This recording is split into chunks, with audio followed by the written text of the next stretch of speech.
Welcome to another episode of Fordify Live. Today's guest is Dr. Diane Hamilton. She's the creator of the Curiosity Code Index.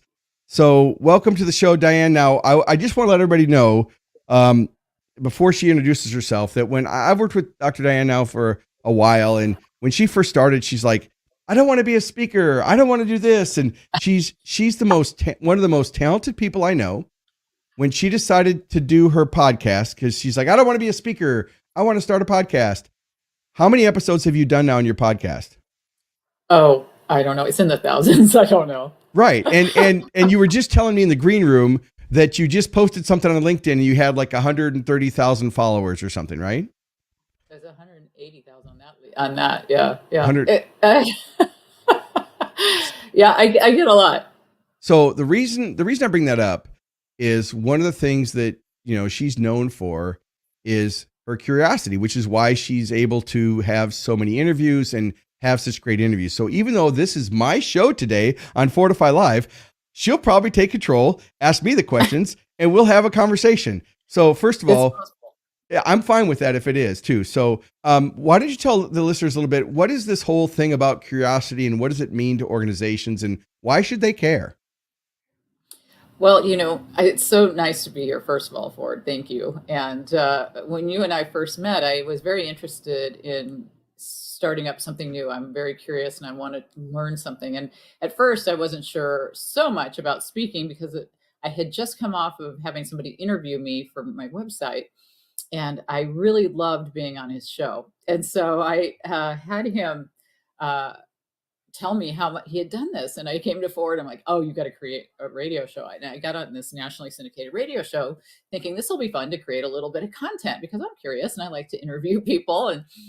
And thousands of interviews later, I know Ford rolls his eyes at me for how many. I think it's great. It's like, I told you to get a little bit of content. I remember you said that. And, it was something that was just really inside me to be super curious. And so as I started to do the radio show, I started to notice how curious these billionaires and geniuses were. These people I was interviewing were just unbelievable, whether it was Steve Forbes or DocuSign's Keith Krach, you name it. They were just the most interesting people. And then I teach also. I was the MBA program chair at Forbes School of Business, and I've taught all these courses. And I found a lot of my students weren't really that curious. They wanted me to give them the fish instead of teach them to fish. I wanted to teach them to fish so they would fish, right, eat forever. But they really weren't as curious as I was hoping. So I started to write my book, Cracking the Curiosity Code, to improve curiosity. But then I started to realize that, well, you had to test to find out what was keeping people from being curious. And nobody had created that assessment. And I had written my doctoral dissertation on emotional intelligence and its impact on performance. So I was all into these assessments, having to do that. I thought, well, I'll just create my own. It was really hard. I had to hire all these people from Harvard and Pepperdine and all these people, and they couldn't figure out how to do it. So I had to teach myself all the factor analysis and all this to figure it out on my own. And it took years. And I finally came up with this wonderful instrument. I was really excited that Thinkers 50 considered it for, one of the great thoughts and ideas to put as part of Thinkers 50 radar. And it's an assessment that determines the 4 factors that inhibit curiosity. So curiosity is really critical in business setting because it's tied to everything. It doesn't matter who I interviewed on the show, from you to everybody else who's been on my show. When I ask them about these things, it all comes back to curiosity as far as innovation, engagement, creative thinking, everything, critical thinking, everything you could think of comes back to curiosity. So if we could fix curiosity, the money that companies can save is staggering. So that was what led to it all. And I hope I answered your initial question already. No, you certainly did. And because on face value, you would think that curiosity, what I learned with what you did, and again, for those listeners, we're live right now on Facebook and LinkedIn and YouTube and a few other channels. So if you have questions or comments, just enter them. We are going to monitoring them. And then, of course, this is also an episode of the Business Growth Show podcast on all your favorite podcasts. But I want to talk more about, I want to ask you the question by setting up with a statement. So when you first started, again, you decided to do the radio show and you dug in, and within a month, you knew exactly how to do it, how to publish it, how to edit it, how to do the questions. And you didn't just interview random people.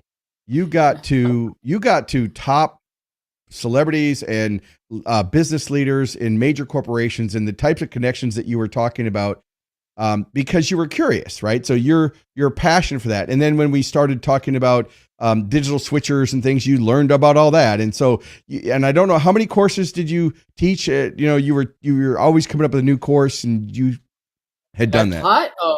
There's tens of thousands. I couldn't count them. Right. And so if you're a business, so the people who watch the show are either franchise owners, business owners, executives, or staffs of organizations that are trying to improve performance or improve their sales and marketing and operations. So it's all those things that we cover on Fordify.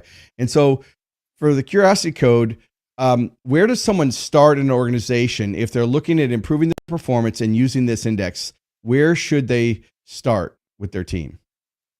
Well, it's really interesting because I work with a lot of companies, whether it's the Verizons of the world, LinkedIn's, or Novartis. I've worked with a lot of the major organizations, and they all start a little differently. So there's no really one way.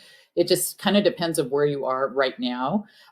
If you have a culture that already embraces curiosity, that's great, and it makes it easier to continue. A lot of them are just kind of switching over to recognizing the importance of this. COVID kind of changed everybody's outlook and realized they had to be more innovative and have backup plans and have a lot of things they didn't have.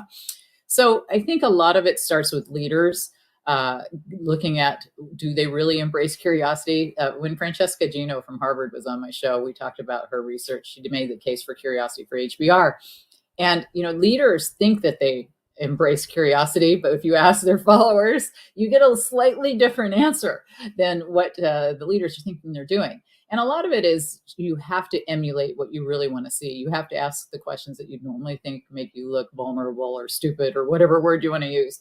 But it starts at the top, recognizing that we know that curiosity ties into innovation. We want to improve innovation. We want to improve engagement. We want to improve all these things.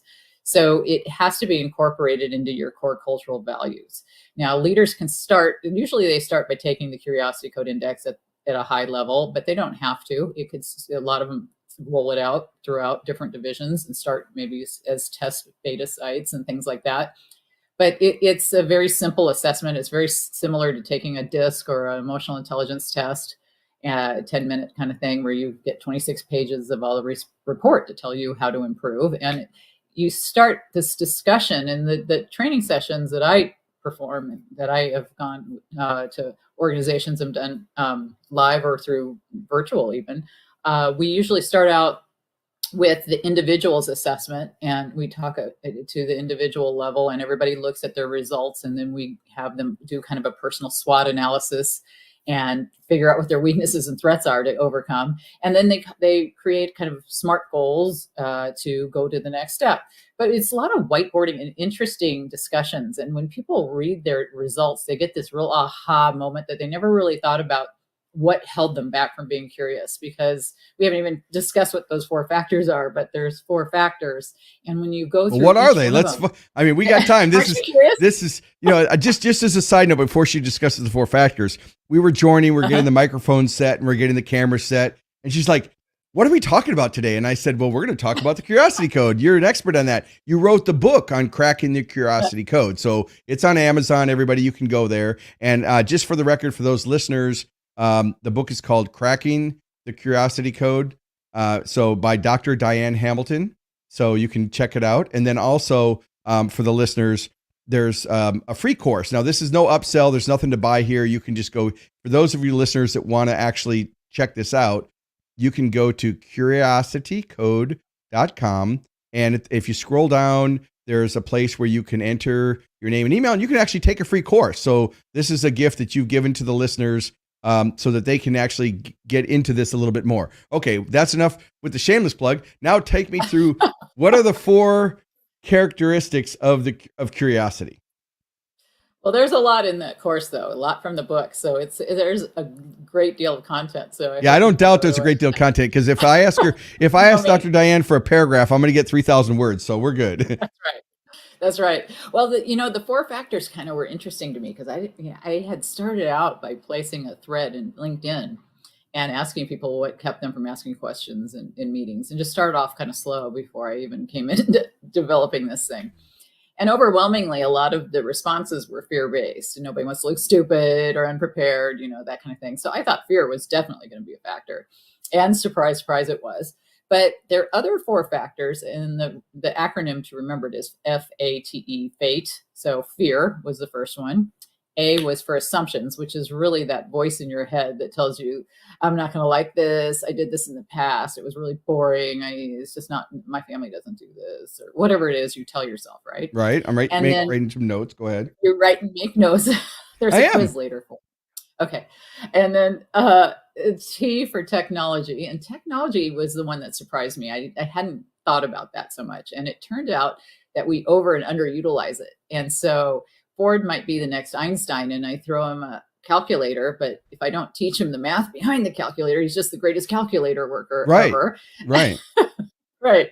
So you have to have the foundation behind things. And then once you have that, then you have to know how to use that calculator to its fullest, right? So there's the over and underutilization sometimes. If we rely too much on the technology, and we don't get that foundation. So we have to balance it. So we have to have high tech and low tech days where we explore in different ways.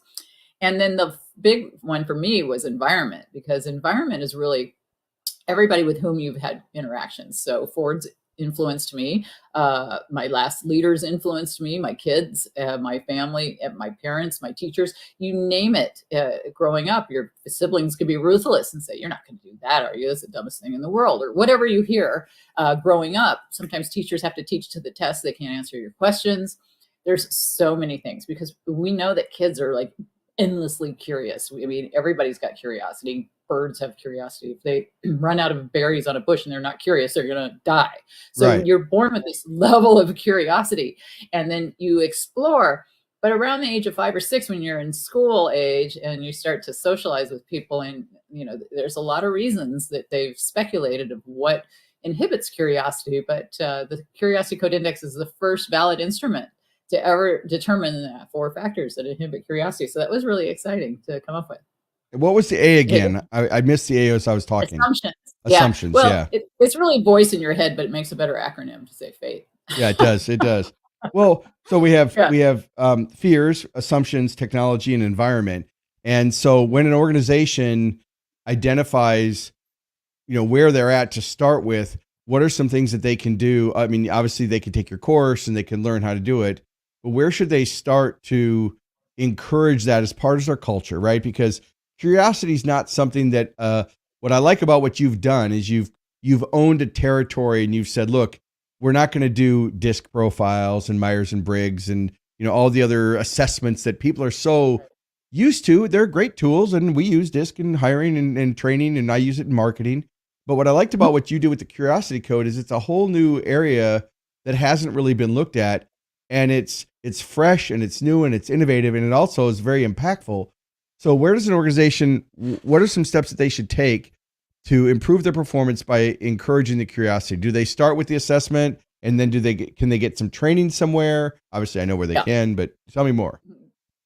Well, I'd like to just say that I look at curiosity as getting out of status quo thinking. And even though I kind of own the word curiosity in this space, right, it can be defined in so many ways. And to me, it's not being Blockbuster and Kodak and just doing things because they worked in the past. It's doing something new and different. And so that begins by doing something new and different. And that is to create this core culture. So some companies have created videos. I went back to New York for Verizon to create these little mini video vignettes that they put into their onboarding training, and they put it in all their stores, and they do, so I talk a couple minutes about curiosity, and then they brought in employees who were super curious and how they became successful, and then they showcase it. So you got to determine, how are you going to showcase this? Right. Novartis, for them, they have Curiosity Month, and they bring in all these experts, and they talk about curiosity and developing all these different things. And they decided that they will pay for 100 hours a year of any kind of training or development that they want people to have. And they have their employees give little mini TED Talks. So no better way to learn something than to teach it. So they found that, you learn stuff. So you've got to think about, how can we explore these things. And I think the first step is definitely to take the Curiosity Code Index, because you have to know what stops you to know how to move forward. And that was my frustration of why I built it, because you have to, there were assessments out there, like Cashton does this assessment that tells you what your level is. And it's great for knowing before and after levels, right? So that works really well with mine. You can take Cashton's, find out your level, then go through curiosity training, take Cashton's again. And I hope a lot of people do that kind of thing and take some measurements, because when you get this data and you can compare it to your engagement and your and how much money you're saving, because that's what Novartis did. Their engagement numbers were below what they wanted to be. They did the curiosity training to check their engagement, jumped it up several points right away. So, that's a cost savings, and that's what leaders want to see. They like to see the bottom line, but it's tough, because it's really interesting. I was on ChatGPT this week, Ford, Yep. and I'm putting in all these, well, give me the data for curiosity and how much money it saves you on this and that. And there, because I can't find a lot of data on it. There really isn't. And even the smartest robots can't find it, because people aren't doing a lot of data research out there to give you that data. But it's intuitive. And even the chat guy, whatever you want to call that, the new system. I call it Sparky. Sparky will tell you that it's intuitive, that of course it relates to engagement and innovation. You're going to obviously save money and productivity and all this type of thing. So you have to begin, though, by knowing where you are to know where to move forward. And so that's where I think you should start, is to take the assessment, see what it does for you as a leader, see what you've learned, and then you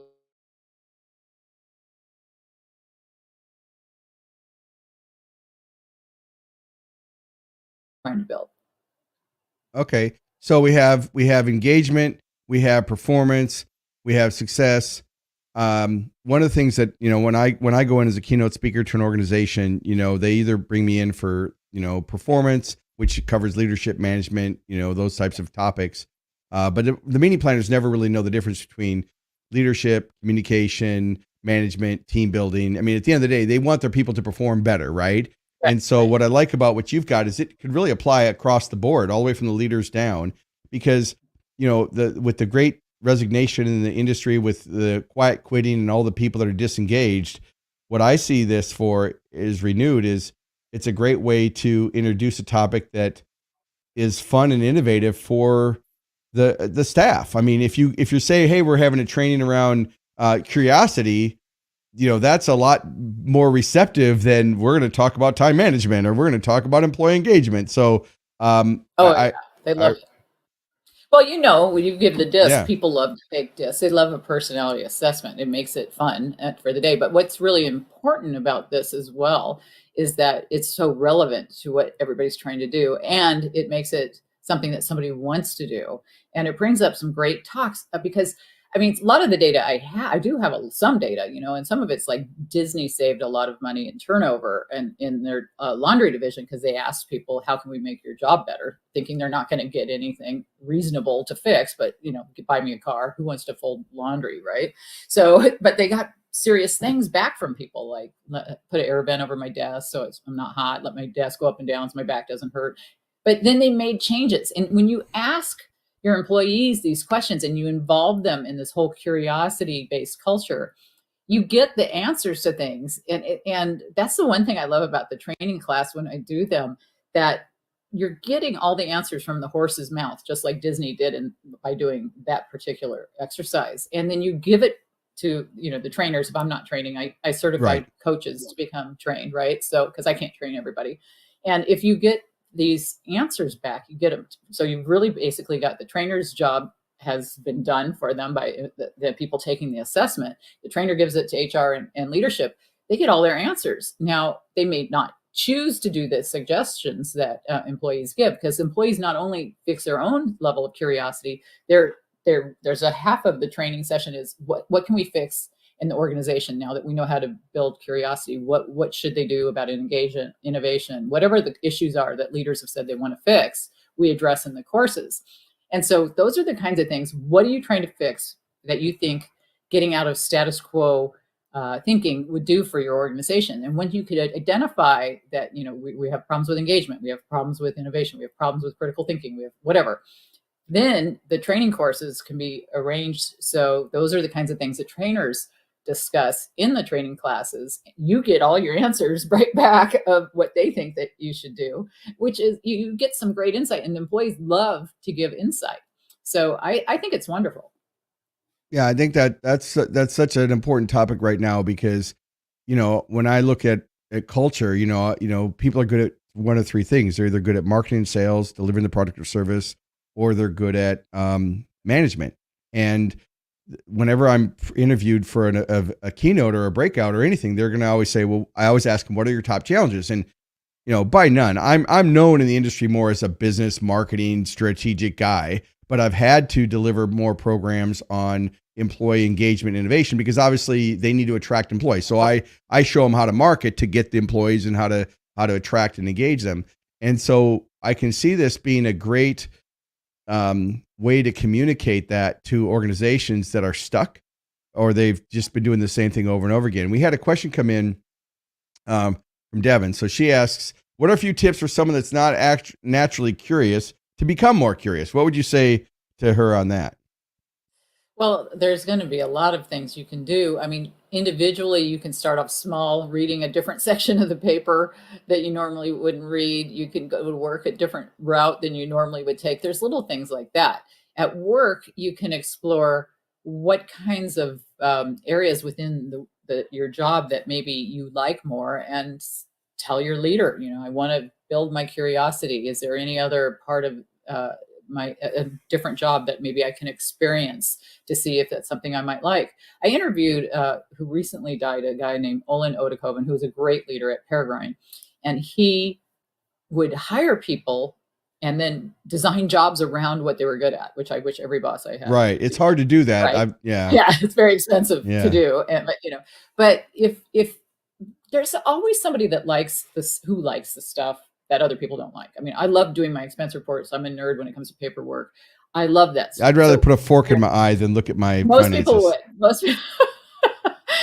You're a typical sales guy. Yeah. And so when I was in sales for decades, that was the stuff I love doing that. So we make assumptions that salespeople all hate paperwork. We make assumptions that salespeople love this or other people love that. And sometimes we don't give people opportunity to do things. I mean, I was given a lot of opportunity. I worked for AstraZeneca for 20 years, and part of it, I was on this board that I worked in marketing, and it was kind of fun. They'd let me be on this, take all our visuals out to the field to test market stuff. And I'd never had that marketing experience till then, right. But it was a perfect blend to do in sales. So you could have appreciation for where these messages come from. And so I think starting at work, I think you can explore some of the areas. A lot of us stick within our cubicle or our silo. Or they think they have to stick there, right? Yeah. I think they have to, right? And that's what kills a lot of companies. And I have a lot of examples when I give talks, which I do like to do. And when you give talks, they often want to hear examples of companies of what they've done. And there's been a hospital that brought in a Formula One race car team to show them how to be more efficient. I mean, that talk about getting out of your cubicle or your silo. I mean, they're getting out of their industry. There's been hybrid bicycle companies who looked at other shipping containers that other people have used because their bikes were being broken. And they found that flat screen TVs weren't being broken and they had the same box. And they're like, what? Why does that happen, right? And they explored, and it was just because they had a flat screen TV printed on the box. So they spent a couple extra pennies. They put a flat screen TV on their box. Their bikes don't break anymore. So a lot of this is just exploring other areas that you thought were off limits. And I think a lot of people just think, well, this is my job description. This is all I should do. If it's not on the list, I shouldn't ever think about it. But I think employers are starting to recognize that there's so much more that people can get. I mean, there's a book called Range, which I think is really good too, that talks about how, knowing just too narrow of a focus of anything is not great. You should learn other aspects of other industries and other things. Yeah. When I speak on innovation, of course, I've been an entrepreneur. I've had 17 different companies. I've written a lot of books, and, I'm a strategic marketing guy for think tanks. So they bring me in to bridge the gap between where they are and where they want to go. So I'm constantly evaluating that. One of the great things, just like you having done 1,000 interviews for your radio show and what you've done, innovation takes place, learning and creativity takes place when you allow yourself to be a critical thinker. So you have to be open-minded, right? You have to at least be willing to challenge the status quo. You gave us the 4 categories before of fate. You've got to have fear, and you got to check your assumptions and look at technology, high tech and low tech. And then you've got to look at your environment. I look at it as conditioning because, everybody I hire for Prime Concepts, and that's my agency, they come in thinking they're a 10, right? They come in, oh yeah, I'm great. And then 3 weeks later, they're either quitting or they're like, holy crap, I had no idea that I'm really a 2, which is still great, by the way. But the potential of what they can do is different because their mindset's different. Since I've been in marketing for so many years, even if they have 5 years of marketing experience, technically they probably didn't. They did the same thing for years over and over again. And so when I go into audiences and I talk about innovation, the first thing I have to do is get over that mindset, that conditioning that thinks that they can't and what the boundaries are. And for those of you listening, we're not saying that you should not have boundaries and not have procedures but you should create a culture that allows for that creativity, allows for that innovation, allows for those two-way conversations. And that's what I've had to do here with our company. And at first I kind of came along kicking and screaming, it's like, what? We have to do lunch and learns. We have to go to smash rooms, and we have to go to karaoke, and we have to, try different things. And so I've created a culture where I encourage the feedback, and it's not for everybody though, because I encourage my people to question me. I mean, I've got Alex who's sitting here off camera here. I don't know if I can push the button and you'll see him. Hey, wave, Alex. So he's sitting here. He's my producer, making sure that the show is actually working, everybody. So he's sitting there making sure that I'm, smiling and paying attention to the camera. But, when I work with him, I gave him a lot of work to do, and it was really important. I had to tell him, look, I'm the CEO. Yes. But when I'm on the team, I'm a team player. Like I'm a team member. So if I give you too much to do, you need to be able to tell me no, and you need to give me new ways.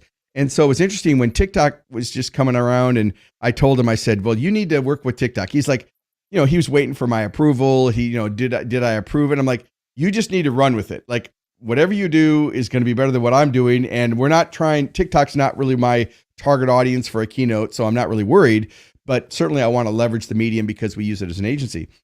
Well, he took it, and some of the videos he's done are super creative. And last week he put a video up on, what are you reading this week for ebook week? You should read Superpower, and he was caught in the airport. They were on a way to a convention that we were going for the International Franchise Association, and they got caught in the airport. They had a 3-hour delay or 2-hour delay. So he was doing TikToks in the airport, and he had the books in his bag, and he said, what should you do when you're stuck in a 3-hour air? You should read this. So, I mean, he's playing with this thing. So it's creating a culture that allows that curiosity and allows them to do that. And so those of you listening and watching this, and I see some comments coming in, I'll put them up on the screen in just a second. It's you want to create the culture, and you want to reward it, because what gets rewarded gets repeated, right? And so I want to ask Alex something based on that. Go for it. Ask Alex. He's listening here offline here, so he's here. Ask him if he ever worked for a micromanager. Have you ever worked for a micromanager? So yes or no? He's saying no. Oh, because a lot of people are held back because they've worked for leaders who've wanted to know every single thing that they did, and they want to approve every single thing that they did. And so it's their natural inclination is to just not go with the TikTok idea and run with it, because they either worked for a micromanager or somebody who said, you got to go chain of command. You got to do this exactly this way. And I'm guilty of that, Diane. Doctor, I have done that. Because the problem is I changed the rules. So today I need to approve everything, but tomorrow I'm like, go ahead and do it. So they have to be somewhat flexible with an entrepreneur that's a visionary. If you've ever read Gino Wickman's book, Traction, and you understand the visionary versus the integrator. So I'm definitely the visionary. If I didn't have integrators, nothing would get done. I agree that your culture, if you have a culture that isn't innovative, then maybe it's your management style, and you've conditioned them out So if every time they bring a new idea, and I've had people who've come to work for me who said, well, I said, well, why are you leaving the job? They're like, well, I had all these ideas and they wouldn't really listen to me and they didn't really respect my opinion. I'm like, wow. But these are big and small companies, very successful ones. And it's like, they didn't create that culture of curiosity.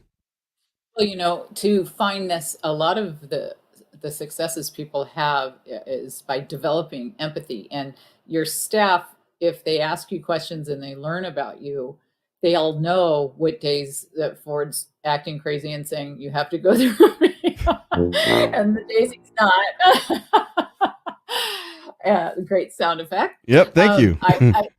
Yes, I think the problem is a lot of people don't ask the questions, and if you don't have that empathy and realize that this is a bad day for Ford or this is a good day for Ford or whatever it is, so that I'm able to put myself in your position and feel what you're feeling that day, it's a big part of emotional intelligence to get that skill. But that goes back to asking questions, which is curiosity.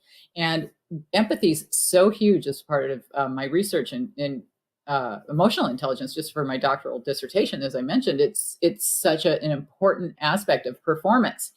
So if we don't recognize that, I mean, I look at curiosity as a spark to everything. I mentioned that, but here's how I look at it. If you're going to bake a cake and you've got this end goal of cake, okay, stay with me with this for. I'm staying with you. So you've got ingredients. You've got eggs and flour and milk or whatever you're putting into. You're mixing it together. You put it in the pan. You put it in the oven, and you want cake. But if you don't turn on the oven, you don't get cake. You get something completely different, right? It's not what you hope for. And that's kind of what's happening in the workplace. They want to have productivity. They want success financially, right? That's your cake. And they know engagement's important. They know innovation's important, critical thinking, sales, all these skills, they mix it all together. But nobody thinks about turning on the oven sometimes, and that oven, if you're not creating this culture of curiosity and then sharing the culture. When I had Dina Dwyer Owens on my show talking about her book, Values, Inc., she kept saying, every meeting she has, they discuss, does this tie into our core values or not? Does what we're doing help us reach our goal and fit our core values? And so if curiosity is in that core value list, you're constantly analyzing things and going, okay, this is something we need to work on, or this is something that really isn't part of what we're trying to do. So it's just to build, you want cake. So right. We need to start. No, I think that's great. So we had one more question came in. It's from Jenna. She says, I think sometimes people are afraid of the results of their curiosity. And I think maybe it's like you said about the micromanager that, that doesn't encourage it. So what should someone do if they work for a company? Yeah, go ahead. What happens a lot is I go, hey, Ford, I work for you. This is such a good idea. I think you guys, it would really help your company if you did X, Y, Z. Oh, great, Diane. Then you can head that group and you won't get paid for it. And you got all this extra work. Right. Yeah, right. That happens a lot. So if people don't want that, they want to be rewarded for their good ideas. And if you're not going to reward me, why am I going to tell you? So you have to recognize that people deserve recognition. I worked for a company forever that gave these surveys every year, asked us what we thought about things. I never once heard if they used any of the ideas that we gave them. I don't know what they did with it. They could have made them. But a lot of companies do that. And then they go, look, see this coffee maker? You guys asked for it. Here it is. It was on the survey. You got to show them that you're taking what they're telling you. And this is what the end result is. And if a lot of people, ask her a question again. I want to make sure I'm answering. So the question was, when they get conditioned to, they want to improve their curiosity, but they're afraid of the results of the curiosity. So maybe they're a little shy in doing it. They haven't really practiced, or they haven't been in a culture and environment that encouraged it.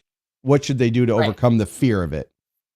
Well, here's a lot of it, that they're afraid they're going to look like they're going to be questioning the boss, and he's going to, or she's going to take offense that you're questioning my authority if you ask questions, right? Yep. So a lot of it is how you ask the questions. So I go up to Ford and go, hey, Ford, I want to ask you a question because I'm trying to build my level of curiosity. I hope, normally I wouldn't be afraid to ask this question. I hope you don't mind. And then you've buffered it. You've said, it's not that you're dumb, that I'm wanting to to do this, right? You've done this like preparation. And I Right. think that really helps because the reaction you'll get is much more forgiving and open. And as a leader, if they don't start it that way, think that they did. Yes, exactly. Well, I'm known for handling people with tact and skill, so that's my superpower, Oh, and I'm sure everybody right now is laughing about that.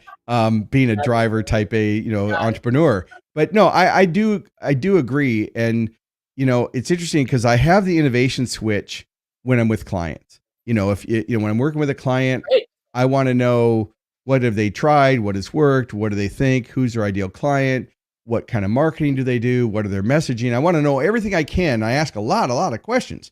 And when I hire somebody, I don't always ask those same questions. And the closest anybody ever comes to perfection is during a job interview, right? I mean, we're looking for an additional project manager right now, and we just hired another social media person for the agency. And one of the reasons I hired the lady I just hired was she asked a lot of questions during the interview. And I really appreciated that. Like she didn't act like she knew everything. She wasn't trying to impress me with her knowledge. And she asked a lot of Right. questions. And when I asked her, questions about certain things, she gave me an answer, but then said, well, I'm always interested in learning. So I want someone, for those of you listening, you want to hire for attitude, train for skills, right? Because all the skills trained in the world won't help the attitude. Because I've also had people on the flip side that thought they knew everything, and they were so curious and they had so many ideas, but they were so ego tied to their ideas that if their idea didn't get implemented immediately, then they got disillusioned. And it's like, wait a second, we've already tried some of these things. They don't work. So it was a one-way street of an idea. They weren't really open to exploring whether or not it was a good idea. If you don't take somebody's ideas, you as a leader, you got to give them a good rationale for why. A lot Right. of people just say no. That's what they shut them down, or and there's some ideas that are great, but we can't afford to do it, or whatever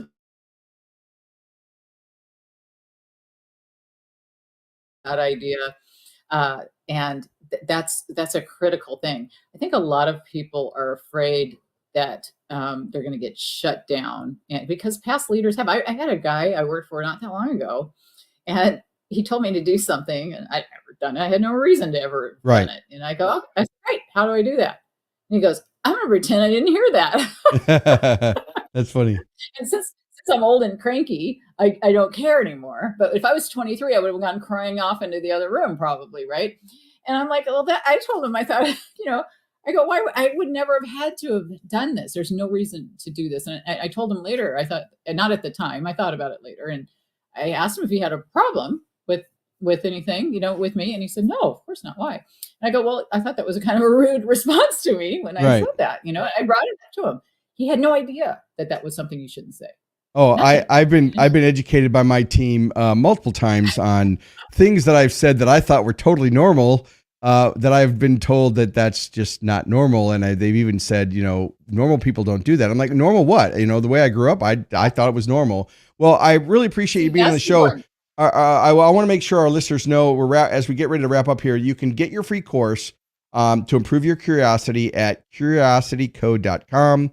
We're live every week on Facebook, LinkedIn, YouTube, on Fordify Live Wednesdays at 11 a.m. Central.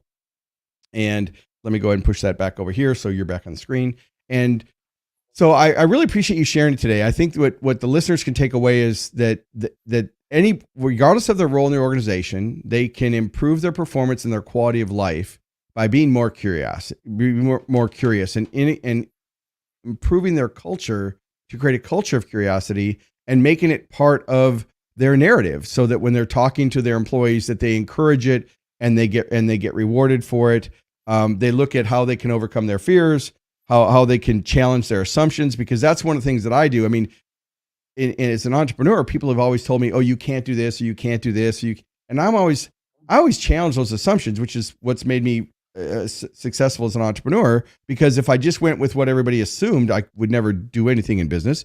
Technology, high tech and low tech, I think it's really important, because a lot of times there's technical solutions that just it stops the process. And now with ChatGPT, I mean, I don't really watch South Park that much. My son, passed away in 2017, but I used to watch it with him when growing up. But Alex came to me and said, "Hey, there was a South Park episode talking about ChatGPT, where the students were using it and then the teachers were using it. So it was like the students were using it to write the essays and the teachers were using it to grade it. So there was like, okay, what's the point, right? And now there's ChatGPT 4 as of this live broadcast. I just upgraded to ChatGPT 4. And I also use the derivatives, Copy AI and Quillbot and Jasper and all the other ones that are out there. But I think that what we're seeing here is the more that the technology gets used, the more that people are going to have to use their curiosity skills, right? Because the jobs that can be done through those repetitive technology are going to be taken over by AI. So if people are going to improve their job security, they're going to have to improve their skills security, and having a mindset of curiosity is going to make them more valuable. Would you agree? Oh, definitely. I mean, years ago when I spoke for Ford, I mean, that was one of the things we were talking about. What was the future of the workplace going to look like? And Right. this was a lot of what we were discussing. And it's just so critical that the curiosity just is something that is tied into all the work that, when you ask me how people should start, we launch, we give a talk, I come out, I share all this, and it ties into the work I did with perception. So if anybody wants to know more about perception as well, it's another part of a very important part of the workplace, and that is on my site at drdianehamilton.com. But it as we gather all this information, we launch these ideas, and we spark ignite that spark of curiosity, I should say. That's the beginning of what this cultural change will be. And I think it's so critical that everybody looks at this right now, because this is the time that everybody's changing. I mean, in a hybrid workplace, we never had foreseen what it was going to be like. And those who were curious and had backup plans and different things because they were curious are in a far better position. Absolutely. Well, I really appreciate you taking the time today to go live with me.